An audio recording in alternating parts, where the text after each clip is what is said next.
najveći problemi koji su me pratili na putu ka Guinnessovom rekordu, kao što ste mogli da vidite vi koji me odavno pratite, jeste da sam imao infekciju ruke koja je stalno se pojavljivala. To mi se nikad nije dešavalo. Čovjek može da umre kad mu raste jedna dlaka, a meni je bilo uraslo 14.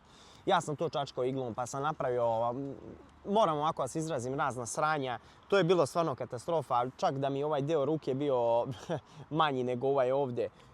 Otok je bio nenormalan, čak sam išao kod lekara i noću zato što nisam mogao, dobio sam temperaturu zbog toga. Nije se do pre dešavalo, ali u posljednje vrijeme jeste, ne znam zašto.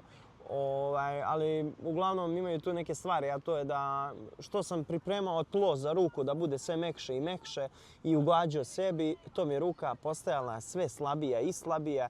A kad sam radio na samom drvetu i radio sa njom i forsirao je i grebo i nema šta nisam radio, tad mi nikad laka nije urasla. I ne kaže se džabe, što više radiš i ugađaš sebi, napraviš samo sve gore.